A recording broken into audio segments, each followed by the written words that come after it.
So, so Brian, let's jump in here with our normal stacking up analysis. Let's talk about the Virginia Tech run game versus the Notre Dame run defense. Um, I'm still very confident in Notre Dame's run defense at this point in the season. So I like this matchup for Notre Dame. I do. I think that they've done a pretty good job. I think they almost overplayed the run a little bit against Cincinnati, and that's what got them in trouble.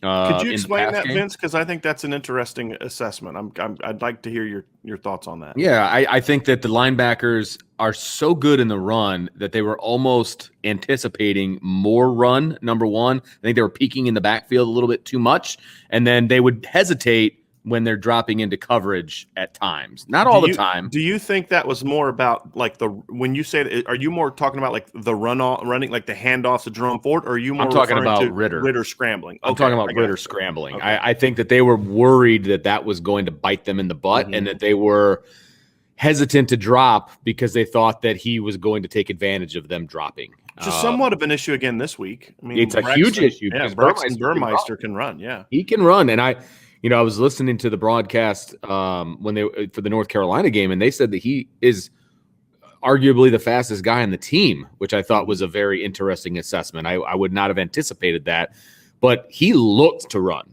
I feel like Desmond Ritter actually tries to throw the ball first, run second. Desmond Ritter is a throwing quarterback who can run. Yes. I mean, that's kind of what we discussed last week. And I feel like it's the opposite with this kid. I think when he sees a lane, he goes, and he goes all out the whole way. So that, I don't know if it worries me, but it's something that you have to be prepared for if you're this defense, and you can't let that affect the way you're dropping, because the kid's got a good arm too. I mean, he can sling it around when he wants to. So that's definitely something to keep your eye on for sure.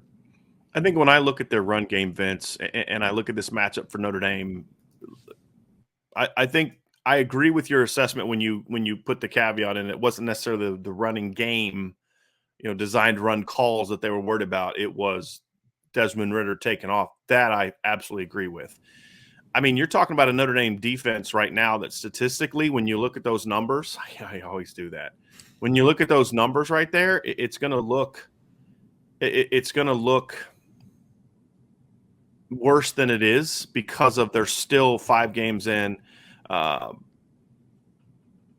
and they're still suffering from the Virginia Tech game. I mean, the Florida State game, where they gave up 264 yards and 5.5 yards per carry. Okay? But they're still in the top third to top quarter, in almost every category. Right. But since then, in the 4 games since then, they've given up 124 yards rushing, over half of which came on one play. It was a 67-yard run in the fourth quarter. Right. In the 3 games since, against Purdue, Wisconsin, Cincinnati, Notre Dame has given up 57, 78, and 93 yards. Now, the interesting thing is in the last 2 games, we have not seen Notre Dame make many tackles for loss. Now, we had 4 against Wisconsin and 2 against Cincinnati, which is a troubling thing for me because we've seen those tackle for loss numbers go way down. However, the reason they're being so effective is because they've been so much more assignment correct in the run game in the last few games. Now, again, you talk about the lack of discipline in the pass game, and we're going to get to that. But in the run game specifically, we've seen a team that's very assignment correct. We're seeing ends that are doing a great job of setting the edge. We're seeing ends that are very disruptive, and we're seeing defensive tackles that are very disruptive that are allowing the linebackers to be free. I haven't seen Notre Dame linebackers get blocked in the run game very much the last few weeks. I mean, I'm just not seeing it because because the defensive line is occupying the offenses so much, and that's been a struggle for Virginia Tech. I mean, so you're talking about a Notre Dame defense that Vince is on a stretch of 3 games where they've given up fewer than 100 yards. We saw that last year when the defense was really rolling last year, if you remember correctly. And we saw that once in 2017. Those are the only 2 times we've seen that, that stretch of football where they've given up 100 yards or less in 3 straight games. They did that once in 2012. That's it. Yeah. And that was at the end of the season against 3 pretty bad teams. I think that's the interesting thing about what Notre Dame has done is they've done that against 2 teams. Now, Purdue's not very good running the football. But they've done that against 2 teams that are pretty decent at running the football. Not great, but pretty decent at it. I think Wisconsin's run game was always a little overrated. We talked about that because they don't have those great backs a little bit. But that's still Wisconsin, and you still held them to under 100 yards. So it's definitely trending in the right direction, and you're going up against a Virginia Tech offense that's not good running football.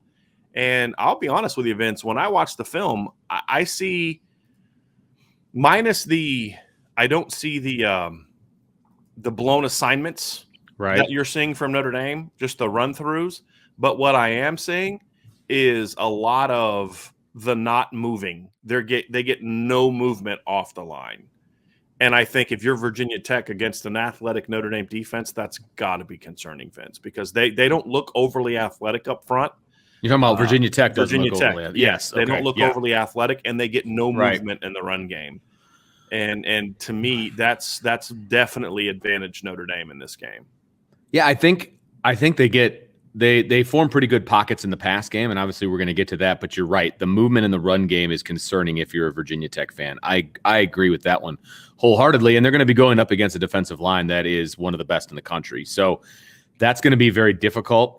It's a difficult matchup for Virginia Tech. It's a great matchup if you're Notre Dame. And on top of that, like you had mentioned and you alluded to, Notre Dame has done a great job this season of allowing their their linebackers to flow freely. And when they can, when White and Bertrand can flow freely, then sorry, that's a great response. I love it. Sorry, I started reading it in the middle of when I was talking. But if you can allow Notre Dame's linebackers to flow freely like they've been doing, they're going to have success in the run game. They just are, because I think those two guys have done so well reading where the runs are going to and just flying to the football. And they've had the knack of fitting into gaps where there's not a lot of room to fit into gaps and make those tackles at the line of scrimmage. And again, you're right. The tackles for loss numbers have gone down, and that's a bit concerning. But I can live with it. Yes, because of because they're being so assignment correct, and they're meeting the ball carrier at the line of scrimmage as opposed to behind. Essentially, a lot of the 2-yard losses are turning into 0-yard gains or 1-yard gains, essentially. Right. So it's concerning to a degree. Correct. But a lot of it, and I'll say this too, Vince, and you tell me if you agree or disagree with this. I already know the answer. I guess I shouldn't have just said that. But the thing about it too is there has not been a single team this season that has come out on Notre Dame and just run the ball on them for 60. Agreed. Effectively. Like you look at Florida State's numbers, you're like, dude, how can you say that when they gave up 266 yards to Florida State? I'm not saying Florida State didn't run the ball successfully on Notre Dame. They did, obviously, from a number standpoint. What I'm saying, however, is that Florida State had 3 chunk plays that was half their yards. Right. And that's a reality. They had 4 or 5 total big runs in the game that hurt Notre Dame, including an 89-yard touchdown run, where a lot of it was just being assignment incorrect. You had Jordan Travis on some scrambles.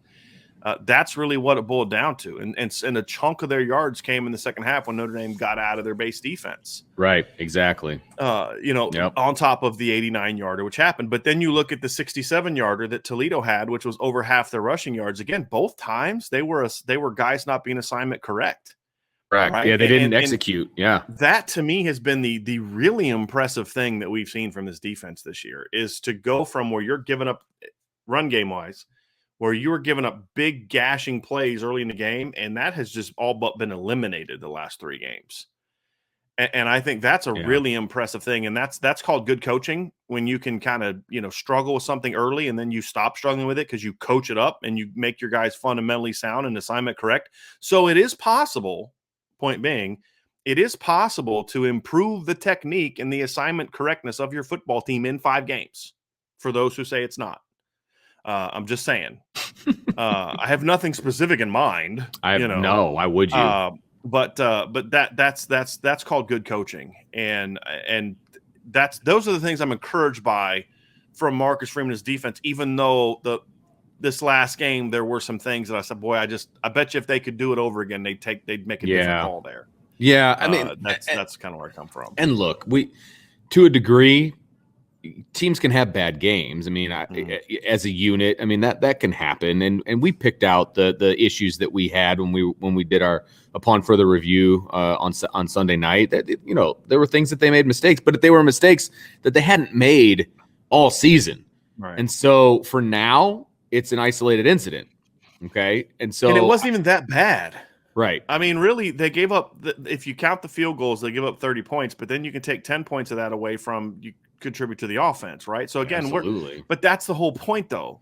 They can't afford to make those mistakes. Exactly. Like if Notre Dame had a better offense, just a good offense, Notre Dame beat Cincinnati by 10 points because they don't give them 10 points. They don't give them 10 points at the beginning of the game, 10 first quarter points. They don't spot them 10 points. So that's the thing, is that's unfortunately where Notre Dame is right now on offense, because on defense, because they can't afford to not be great. They have to be great to give you. I mean, they dominated Wisconsin and still trailed 13-10 in the fourth quarter. On a score that came off of a defense on an offensive turnover for Notre Dame. So unfortunately, that's where we are. So yeah, we're nitpicking those plays, but look, if it's about winning, the defense can't afford to make those mistakes because of how bad the offense is. That's just a fact. And this is one of those things where this part of the game they have to dominate, because one of the things we talked about last week is Notre Dame needed to try to make Cincinnati one-dimensional. And for the most part, they did a pretty good job of that, I felt. And I felt like we saw Cincinnati rely on big plays in the pass game. Well, look, and we'll get into this in a second, Virginia Tech doesn't have the plethora of weapons that Cincinnati had, and they don't have a quarterback that's in the same universe as what Cincinnati's was. And we don't think Desmond Ritter's the first-round pick that people made him out to be, but he's a whole lot better passer than Braxton Burmeister. Absolutely, yes, no question. And so to me, this is another important matchup that you have to dominate the run game, in my opinion. You have to shut Virginia Tech down. You have to get early down disruptives. You need to force Virginia Tech into being a throwing team, because if you can do that, they have, to me, very little chance of continued sustained success against Notre Dame. And so that puts an even greater emphasis on this matchup, and it means Notre Dame has to do what they have to do. Whereas Notre Dame, Vince, is their numbers are a little misleading because they had that first opening bad game. Virginia Tech's rushing numbers are also misleading because they ran for 224 yards against Middle Tennessee. They ran for 127 against North Carolina, 106 against West Virginia, and 106 against Richmond. They've been over 3.2. They've been over 3.3 yards per carry once this year, and it was against Middle Tennessee. So there's some skewed numbers that should make this an even greater advantage for Notre Dame. Yeah, and that's where my advantage is. It's with Notre Dame. It's a significant advantage. Yes, and it's an advantage that has to carry itself out on Saturday night. No, there's no question. They have to dominate the run game, because if they can make, like you said, if they can make Virginia Tech one-dimensional, it might be game over. I mean, I hate to say it that way, because I'm sure that they'll do something to make me regret saying that, using that statement. But if you can make Virginia Tech one-dimensional, I really like Notre Dame to win this game, regardless of what happens on the offensive side of the ball, because that means Virginia Tech is going to start forcing some things, and they're going to start doing some things that they don't want to do, and that could potentially give the offense the short field. And offense, as we mentioned, is good in the short field. I mean, they have been excellent when they get a turnover. So I think that they can dominate this matchup, and I think they will dominate this matchup. And so that's advantage Notre Dame. So I think we can very easily move on to the next one, Brian.